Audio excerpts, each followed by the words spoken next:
So good to see Nana here and my mom. First time in many months, I believe.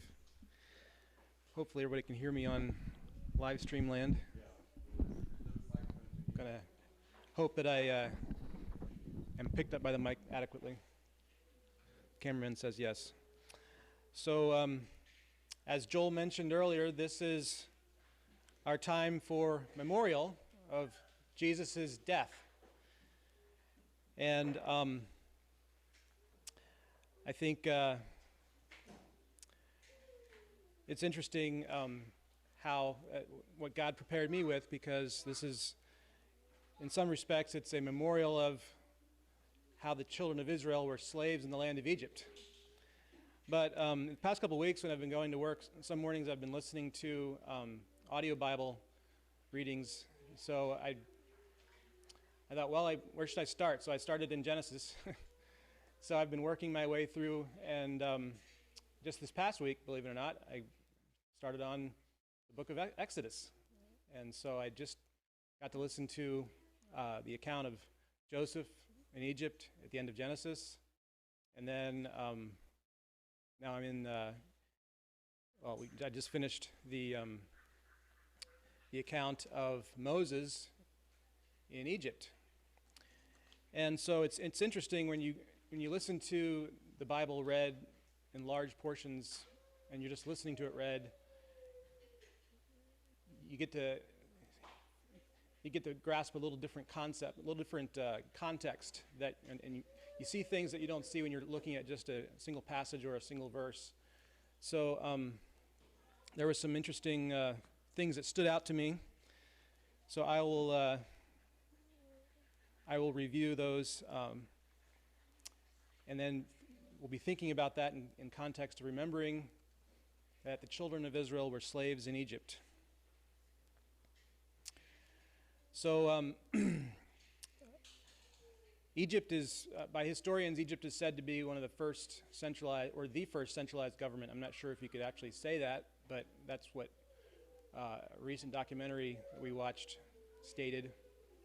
And when you read the story about Joseph, you do see that there was a pretty strong centralized government. So there was definitely a clear centralization of power under Pharaoh.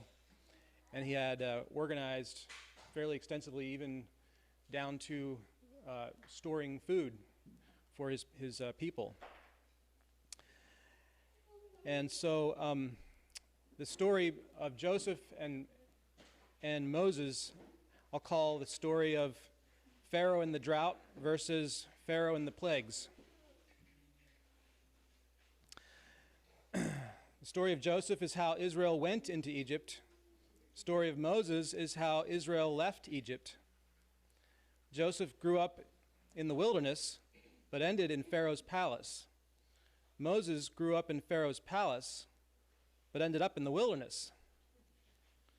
Joseph was innocent, yet went to prison. Moses killed an Egyptian and went free in the wilderness. Joseph was summoned by Pharaoh out of prison, and Moses was summoned by God out of the wilderness. Joseph was accused of pride by his brethren, and even his dad accused him of being arrogant and lifted up with pride because of his dreams. Yet God said that Moses was the meekest man on earth. Joseph got married and started a family at the pinnacle of his career, while Moses, at what was likely the lowest point in his life, when he was a fugitive in the wilderness.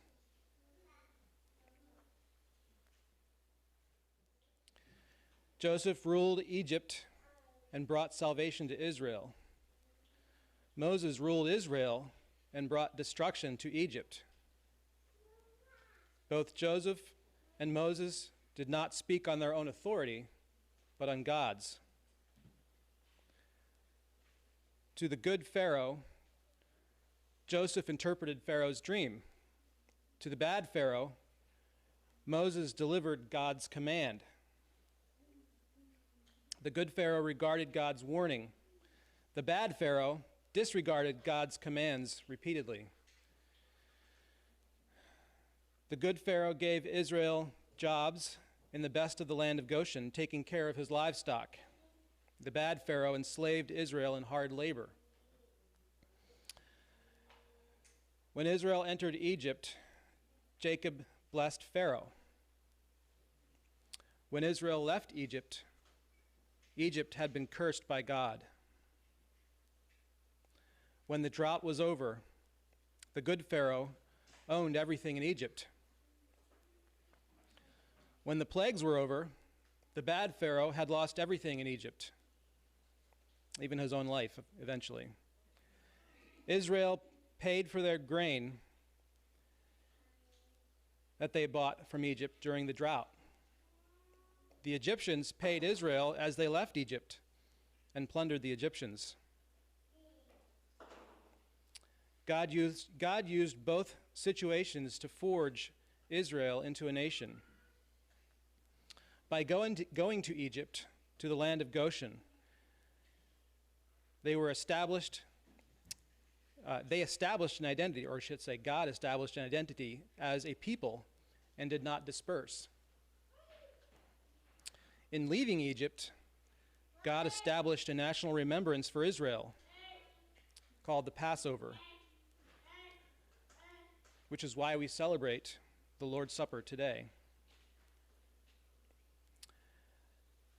Also, the sanctification of the firstborn as the Lord's was also established at that time. Both the good Pharaoh and the bad Pharaoh were recognized for the position of authority, for their position of authority. Both were appealed to by Joseph and Moses.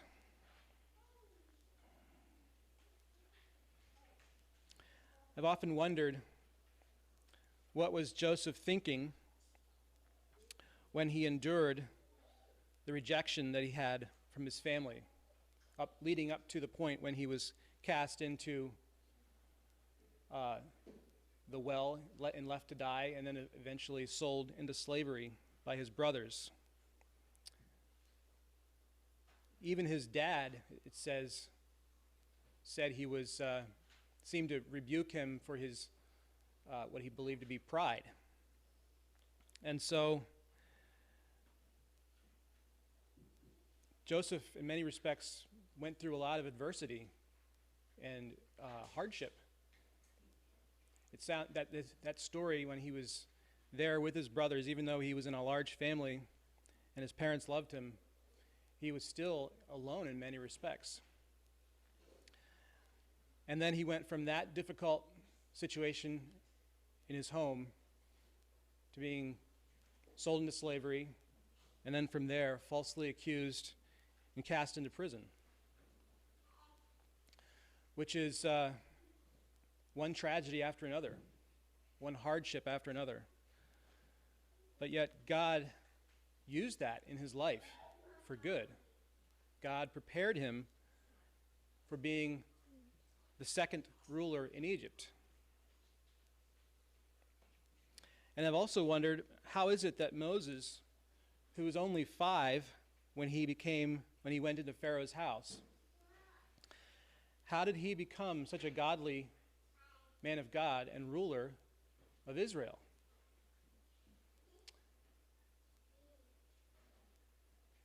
How is it that he developed a fear of God and a godly framework to govern Israel by?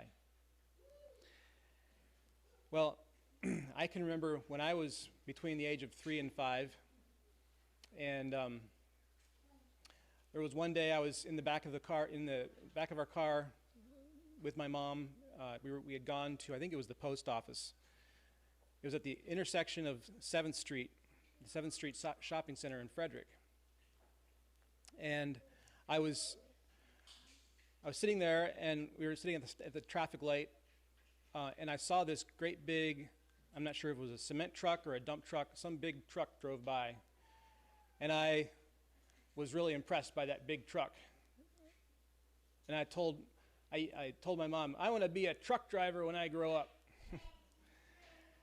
And my mom said something to me that actually stuck with me from that time throughout my life. Every time I thought about what I want to be, what she told me would come back, every time and time again. And she said, "Remember, David, you should be what God wants you to be." And that stuck with me. So even though Moses was hauled off to Pharaoh's palace and raised by Pharaoh's daughter, it's very likely, it doesn't necessarily say, but it's very likely that he was trained and taught by his family, by his mom and dad and his siblings.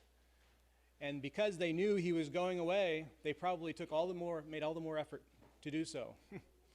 I can't imagine that they would sit back and forget about that. So parents, don't discount what you say to your children when they're very young. It will have an impact on their lives for many years to come. You'll never know. You may never know.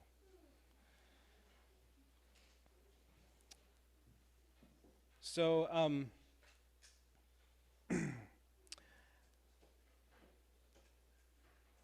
so I guess in summary, I wanted to say God uses difficulty for our good.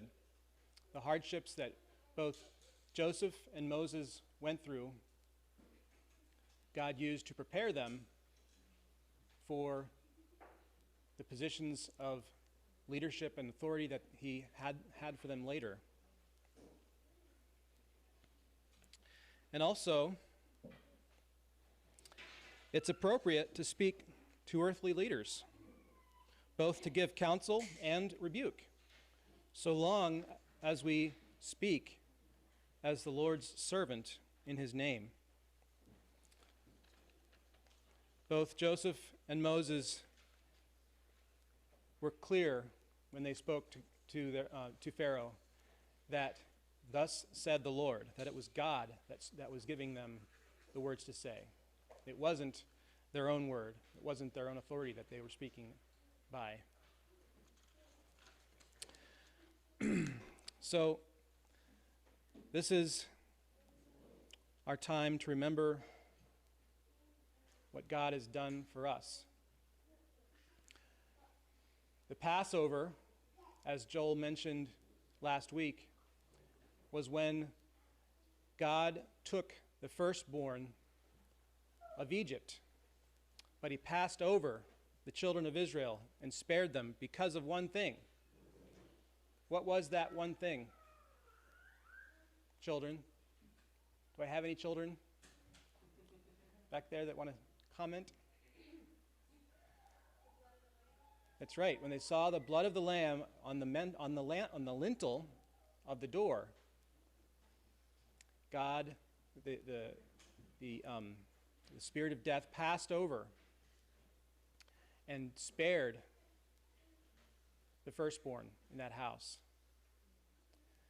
And so God then instituted that Passover ceremony, that Passover feast in Israel, so that it would be as a remembrance, so that when their children would ask, "Why are we doing this?"